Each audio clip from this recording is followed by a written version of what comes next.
এইখানে গরুর আসলে তার গলা কাটা যাবে, সেই জন্য সে আসে না, ধানকে ছেড়ে দিয়েছে। সেই কারণে কালিয়া সপরিবারে এসে এই আশ্রয় নিয়ে থাকে। এখন সৌভারী মণি গরুরকে অভিশাপ দিতে গিয়ে গরুর বৈষ্ণব, এখন ভগবানের বাহন, তার স্বভাবে সে মাছ খায়, পাখির স্বভাবে সে মাছ খায়।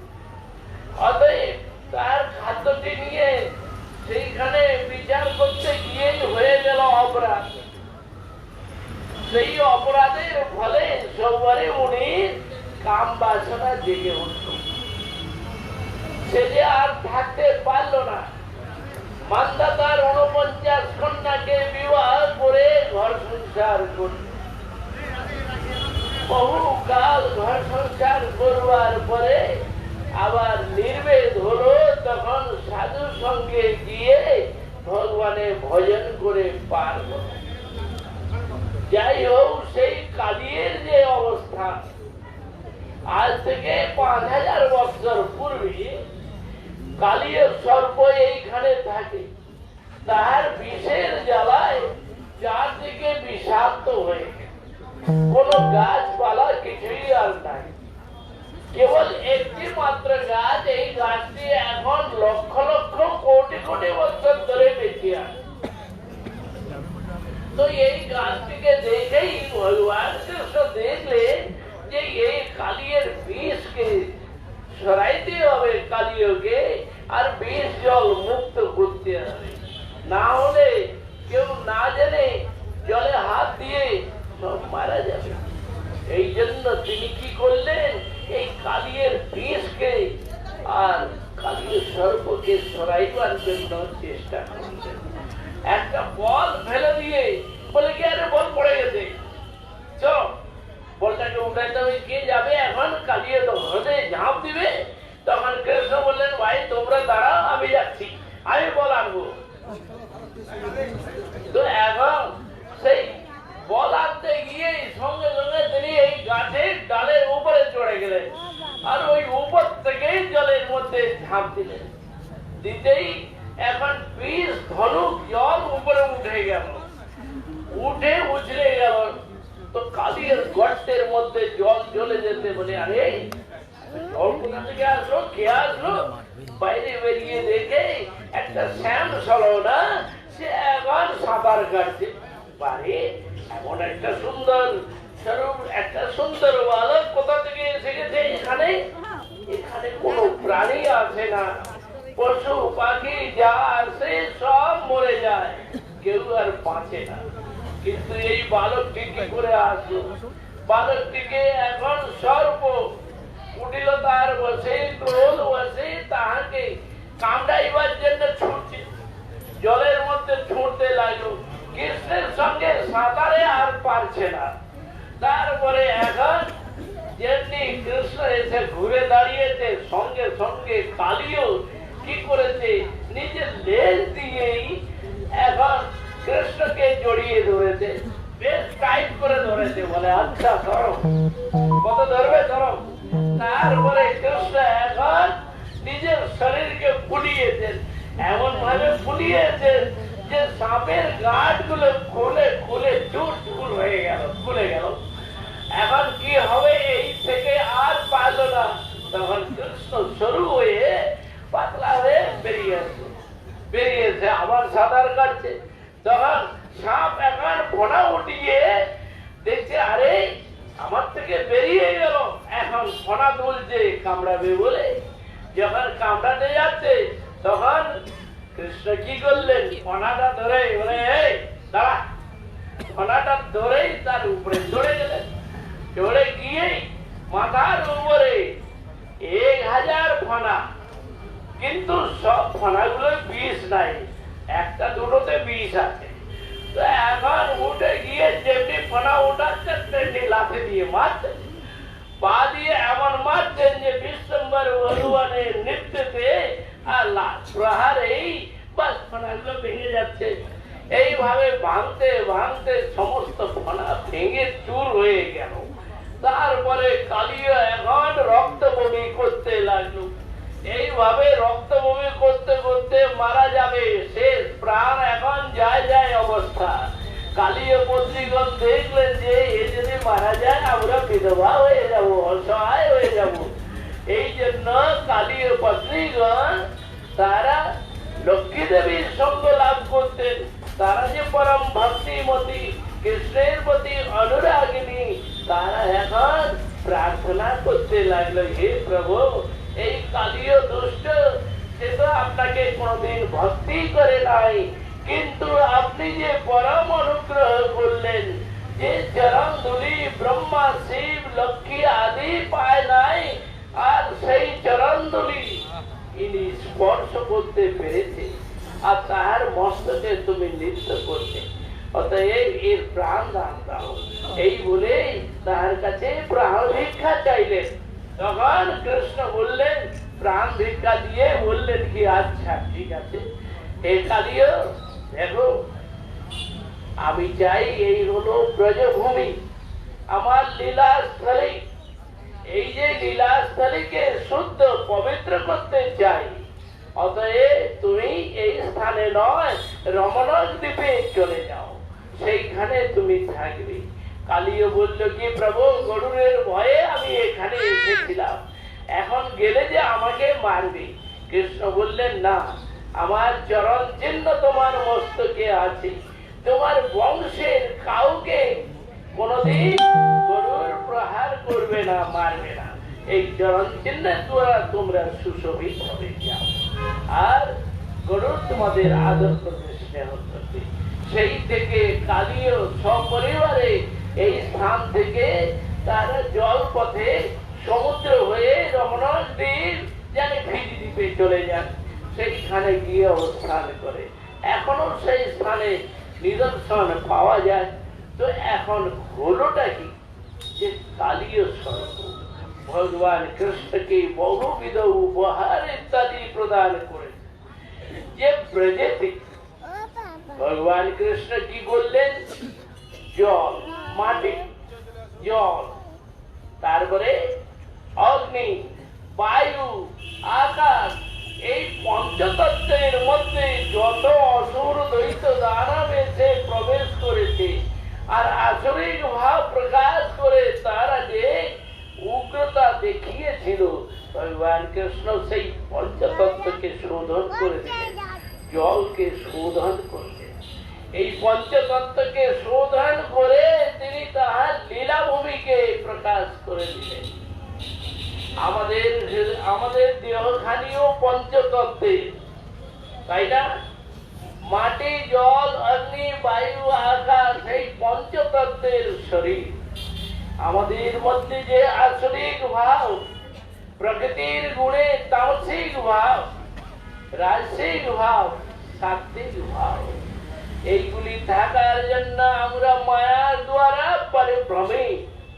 অতএব সেই ভগবান শ্রীকৃষ্ণ তিনি যেমন কালীয়কে দমন করেছেন, তদ্রূপ আমাদের এই দেহখানিও শুদ্ধ করে তিনি আমাদের হৃদয় মন্দিরে বিরাজমান হোক। শিল রূপ গোস্বামী পাদ প্রার্থনা করলেন, হে কৃষ্ণ, তুমি যেমন কালীয়কে দমন করে তার কুটিলতা, খল দুষ্ট কালীয়, তার কুটিলতাকে সবকিছুকে তুমি দমন করেছ, তদ্রূপ আমাদের হৃদয় মন্দিরে যে কুটিলতা ভরে আছে, ছল কপটতা, ঈর্ষা, হিংসা, বিদ্বেষ, এইগুলিকে তুমি দূর করো, যাতে এই হৃদয়কে শুদ্ধ হয়, তোমার সেবায় যেন আমরা প্রবৃত্ত হতে পারি। এইভাবে শিল রূপ গোস্বামী পাদ প্রার্থনা করলে আমরা এই কালীদয়ে এসেছি। এই স্থানে শিল প্রবোধানন্দ সরস্বতী পাদ ভজন করতেন। তো শিল প্রবোধানন্দ সরস্বতী পাদ তিনি হলেন রসিক ভক্ত, যিনি রাধারানীর চরণে আস্থা কৃষ্ণকে মস্তকে যখন, কৃষ্ণের মস্তকে যতক্ষণ না দিতে পারছেন ততক্ষণ রসিক কোথায়।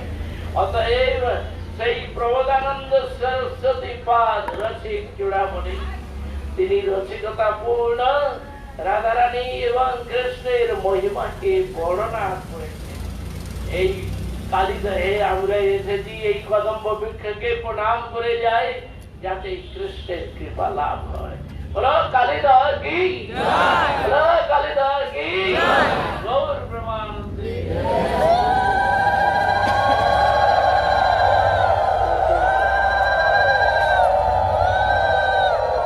उत्तम कृष्ण प्रभु जो जिन कृष्ण प्रभु के पाछे रुचि रखे से इंग्लिश परिवार पाए आशीर्वाद प्रजतला करंतु। और इधर प्रबोधानंद सरस्वती के बारे में हिंदी में श्री सिद्धार्थ भाई सुनाएंगे। श्री सिद्धार्थ महाराज प्रबोधानंद सरस्वती हिंदी में सब दर्शक। ओम ज्ञानतिमिरान्धस्य ज्ञानाञ्जनशलाकया चक्षुरुन्मिलितं येन तस्मै श्रीगुरवे नमः। श्रीकृष्ण चैतन्य प्रभु नित्यानंद श्री अद्वैत गदाधर शिवासादि गौर भक्त वृंद बोल हरे कृष्ण कृष्ण कृष्ण हरे हरे हरे राम राम राम। और एक बार जोर करके बोला हरे कृष्ण कृष्ण कृष्ण हरे हरे हरे राम राम राम हरे हरे। हम लोग गुरु वैष्णव के अनुगत्य में श्रीधाम ब्रजमंडल परिक्रमा करते करते अभी जिस स्थान पर उपस्थित हुए हैं श्री कालियादह है। आप लोग श्री तीर्थ महाराज से बड़ी प्यारी बड़ी मीठी बड़ी मधुर कथा आप लोगों ने श्रवण किया है। कहते कृष्ण जब गोचारण करते हुए जब ब्रज में आए जब गोचारण कर रहे थे इतने में एक दिन कृष्ण आने से पहले यहाँ पर उनकी बछड़े और सखा लोग आ गए और ये पानी इतने जहरीला था। आप लोग श्रवण कर रहे थे ये कालिया ये रथ में रहता था। रथ मतलब होता है यमुना तो उधर बह रही वहां से एक धारा आ गई और यहाँ पर वो धारा थी क्योंकि अगर यमुना में अगर होता तो पूरा यमुना पानी पानी जहरीला हो जाता। इसलिए यहाँ पर एक रथ जैसे था इसी रथ में ही ये कालिया निवास करता था। इसलिए कृष्ण और इतने जहरीला था वो पानी इतने जहरीला था आकाश में कोई चिड़िया भी उड़ करके नहीं जा सकते आसपास में कोई पेड़ पौधा भी जिंदा नहीं था। अभी प्रश्न होता है पर ये पेड़ कैसे जिंदा था। तब विश्वनाथ चक्रवर्ती ठाकुर इसमें दो कारण कहते हैं। पहला कारण कहते हैं कहते जो वृक्ष है कितना वृंदावन के वृक्ष को मरम ना जाने कोई और डाल डाल और पत्ते पत्ते में श्री राधे राधे मानो ये वृक्ष कोई कृष्ण भक्त है। अभी कृष्ण द्वापर युग में आएंगे लेकिन वृक्ष कब से ये वृक्ष सत्य युग से ये वृक्ष है। कृष्ण आएंगे और कृष्ण के वृक्ष के ऊपर चढ़ेंगे और कृष्ण का चरण स्पर्श उसको प्राप्त होगा। इसी लोभ से ही ये वृक्ष वहां पर था। ये एक कारण। दूसरा कारण है जिस समय गरुड़ अपना माता को दासीपन से मुक्ति करने के लिए जब उन्होंने अमृत स्वर्ग से लाए थे उन्होंने 4 जगह पर अमृत कलश रखा था नासिक हरिद्वार इलाहाबाद। अब इसी वृक्ष के ऊपर में अभी ये 4 वृक्ष अभी जिंदा है। इसलिए यहाँ पर अर्ध कुंभ मेला वृंदावन में भी अर्ध कुंभ मेला होता है। इसलिए यहाँ पर जब सखा और बछड़े आए केवल पानी स्पर्श होते ही तो सबके सब बेहोश हो गए सबके सब। तो यहाँ पर श्री विश्वनाथ चक्रवर्ती ठाकुर कहते हैं बोले भैया ये कृष्ण के सबसे से परिकर है। जब कृष्ण का नित्य परिकर बलदेव प्रभु का प्रकाश कृष्ण का प्रकाश है कहते ये साधारण जहरीला पानी से वो कैसे बेहोश कैसे हो सकते हैं। बल्कि ये केवल कृष्ण लीला को पुष्टि करने के लिए लेकिन इस जहर में इतने शक्ति नहीं था जो कि कृष्ण को और कृष्ण सखा और बछड़े को बेहोश कर सकता है। इतने में कृष्ण ने अपना अमृतमय दृष्टि से उनको फिर उनको जिंदा किए। कृष्ण सोच रहे हैं अगर ये कालिया यहाँ पर रहेगा तो अभी मैं वृंदावन में बड़ा मीठी मीठी प्यारी प्यारी लीला करूंगा पर लीला कैसे संभव हो सकता है। कृष्ण चाह रहे हैं ये कालियों को यहाँ से भगाना। सखाओं को बोले सखाओं जब गरुड़ ने अमृत लाया था इसी वृक्ष को ऊपर में भी रखा हुआ था हो सकता है यहाँ अमृत कुछ हो सकता है तुम लोग खड़े रहो और मैं देखता हूँ। कृष्ण वृक्ष के ऊपर में गए अब कमरे में उन्होंने अच्छे तरह से उन्होंने कपड़े को बांधे और उन्होंने पानी में छलांग लगाई। जब छलांग लगाई, इतने जोर से उन्होंने छलांग लगाए, कालिया का जो गुफा में ही पानी घुस गया। इतने में जो कालिया सो रहा था, इतने में कालिया जगा और देखा कृष्ण पानी में तैर रहे थे। बोले आकाश में कोई चिड़िया उड़ करके भी नहीं जा सकते, ऐसे कौन है जो पानी में तैर रहा है। इतने में उन्होंने कृष्ण को पर जब आक्रमण करने के लिए गया, लेकिन इनका जो पत्नी या नाग पत्नी, ये बड़े कृष्ण भक्त, हम लोग कहते ना जय नाग पत्नी जय, जय द्विज पत्नी जय, नाग कन्या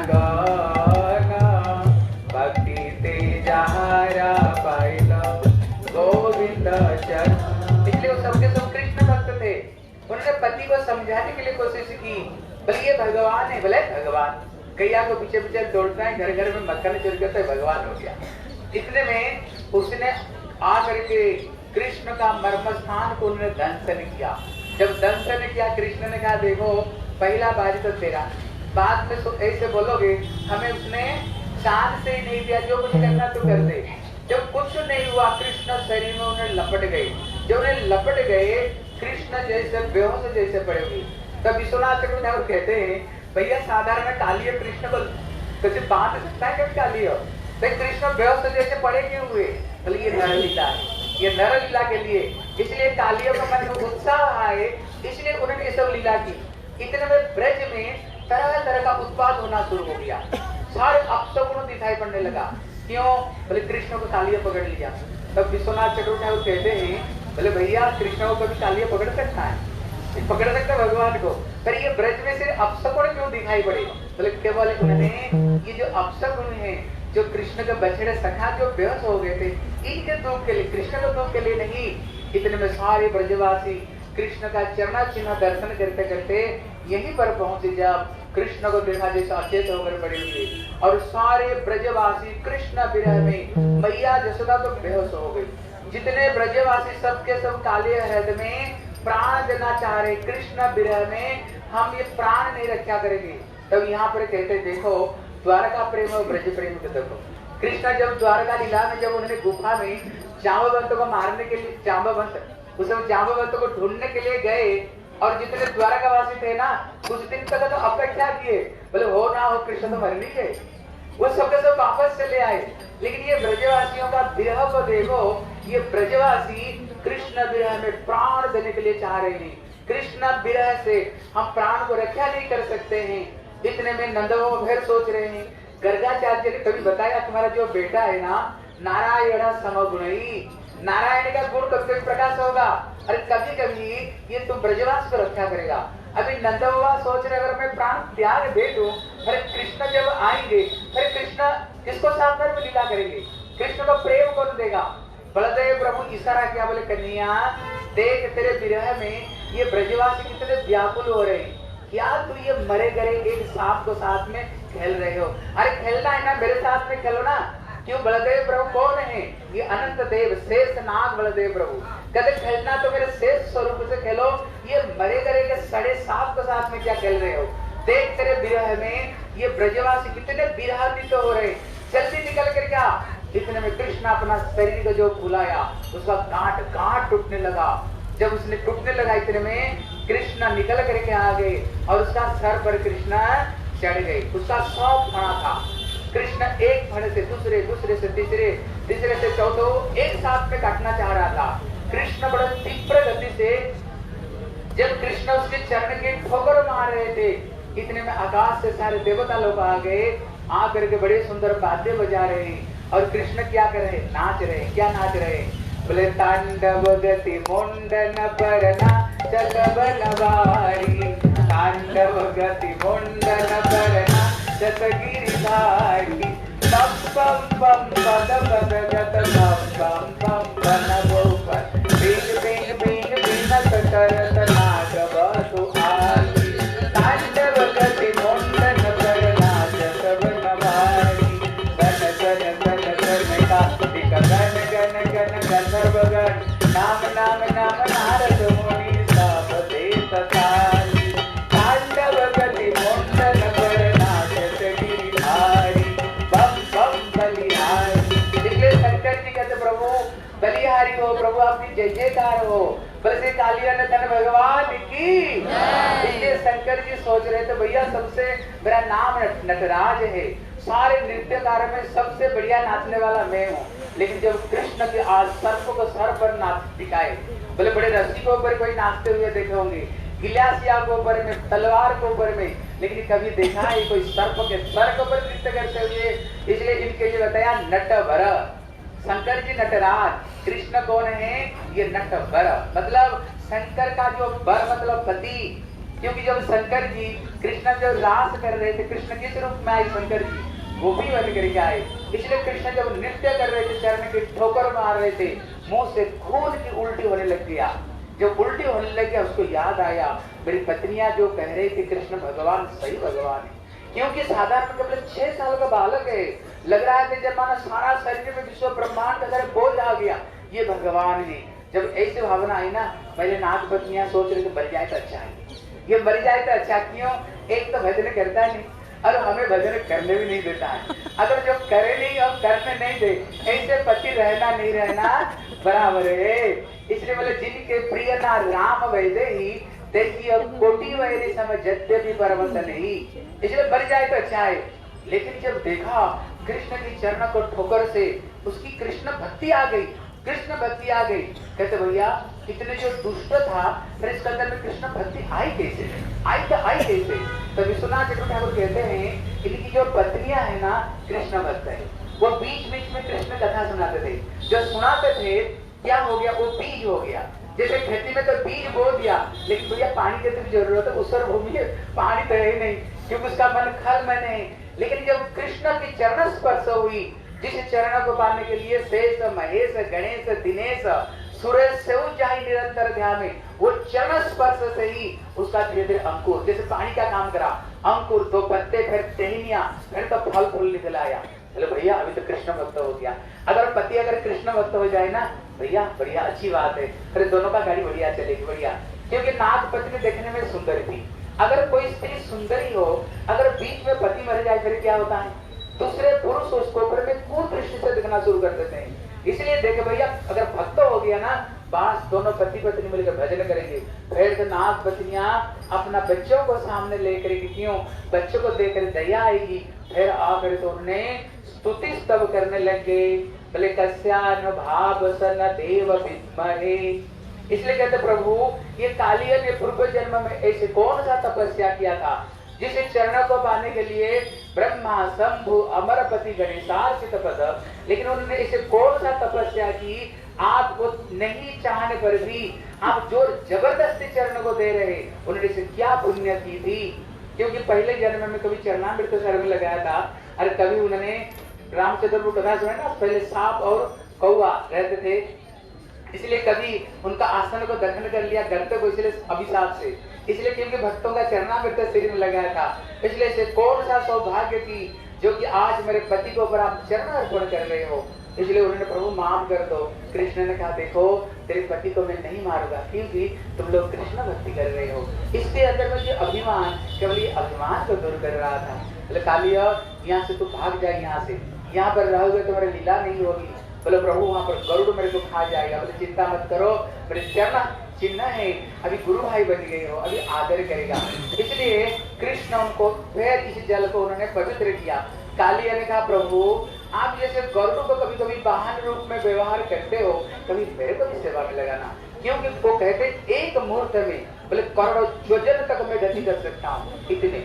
इसलिए कृष्ण ने क्या किया, एक स्वरूप में तो उसको रमण जी को भेज दिया और दूसरे स्वरूप में उनको उन्होंने गोलोक वृंदावन में स्थान दिया। जब कृष्ण की इच्छा होता है मैं कभी जल विहार करूंगा, तब कालियों को बुला लेते हैं, बुला करके उसका कृष्ण सर पर चढ़ करके ब्रज गोपियों को साथ में कृष्ण जल विहार कहाँ करते हैं, गोलोक वृंदावन में उन्होंने जल विहार करते हैं। इसलिए जो स्थान है ये अत्यंत पवित्र स्थान, अत्यंत निर्मल स्थान है। हम कृष्ण को प्रार्थना करेंगे हमारे हृदय में भी तरह तरह का गंदगी, काम, क्रोध, लोभ, मोह हमारे हृदय में, जैसे कालिया हृदय में छलांग लगा करके अपना चरण स्पर्श से कालियों को भगाए। जैसे 100 फणा था हमारी अंदर में भी काम, क्रोध, लोभ, मोह, अनर्थ, उसका 100 वृत्तियां हैं, 1000 वृत्तियां हैं। इसलिए हे कृष्ण, कभी आप भी हमारे हृदय में छलांग लगाओ और चरण की ठोकर से जो काम क्रोध को भगाओ। और एक दिन जैसे हमारे हृदय, जैसे कालिया में आपने जल विहार किया, हमारे हृदय में भी कभी आप जल विहार कर। वंशा कल्पतरुभ्यश्च कृपा सिन्धुभ्यश्च पतितानां पावनेभ्यो वैष्णवेभ्यो नमः।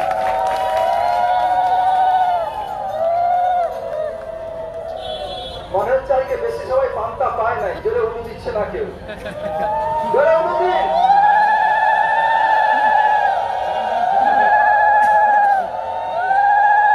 ঠিক আছে, তাই costless martial Guru and Vaishnavas and he assembled. This is Kaliya Daha, and close by, first we went to do pranam of Prabodhananda Saraswati Bhajan Kuti and Samadhi Mandir. Sri Chaitanya Mahaprabhu, after renounced order, he went South India, and the father and uncle of Gopal Bhatta Goswami, Vimalla Bhatta, Venkat Bhatta and Prabodhananda Saraswati, they host Sriman Mahaprabhu in their house. We were taken darshan of Rangaji in Srirangam, that same house where Mahaprabhu was hosted by Gopal Bhatta Goswami's family, still that house is present there. In that time, due to rainy season, the sadhus not going here and they are staying in one place. And nowadays, there are so many modern facilities. Just like in this very rainy season, our Sri Tirtha Maharaj, Sri Ban Maharaj, Sri Sridhar Maharaj, all they travel to Russia and come back. But at that time, not possible was there. Mahaprabhu was one place. While Mahaprabhu was there, he was discussing with the Bhakta families. Your worshipful deity is Lakshmi Devi, being crown-chest. Why hankering for a cowherd boy? What is this? Then the fellow is their self-doctor. But we don't know so much. Please tell us. Then Srimad Mahaprabhu explained the glory of Sri Krishna. Then all they convert from Sri Sampradaya to this Mahaprabhu's Gaudiya Sampradaya. Now question may arise that Jive Sarupa Nitya Krishna Das, that eternal constitutional form of Jiva is servant of Krishna, but each and every soul has some particular rasa. If they are in Ramani Sampradaya, that means Dasaras, how their rasa has been changed in Sindar Ras. So Gurudev told no, they are never became Dasa Bhakta. They are in Sindar Ras, but due to lack of association, it was covered. By association, Mahaprabhu it only flourished. The constitution will never be changed. Only by good association it will manifest. It never be changed. If so, that Krishna Mahaprabhu by association, why Murari Gupta's his mood has still not changed? Association of Rup Sanatan, why Anupam mood has not changed? So Sthai Bhav never be changed. Sometimes you by association, no, by not association never be changed. Now I am coming in, and Prabhupada was the great Rasik Vaishnava. He composed Radha Ras Sudhanidhi. Nowadays, the followers of Gopal Bhatta Kavi was Ithari Vamsa. Due to some Guru Abada, he committed suicide. His followers not observing Ekadasi, and they wrote all sloka of Prabodhananda Saraswati in the wall of Sevakund and changed the name of Prabodhananda Saraswati. Now coming here in Kaliya Daha, while Krishna was completely captured by Kaliya, what is heard from Sri Tirtha Maharaj? First, Krishna, he manifests his body more bigger and bigger. Then the coil of snake became broken. Then Krishna became small, come up in a second and start dance on the hood of Kaliya. Sridhar Maharaj told that Shiv is not a Raj and Krishna is not a bird. Bird means supermost, superior, supermost. There are some, not means dancer. There are so many dancers in this world. Out of all dancers, Shivji is superior. But even more than Shivji is Krishna is supermost, is superlative degree. So while Krishna was here, when Kaliya took Krishna in his coil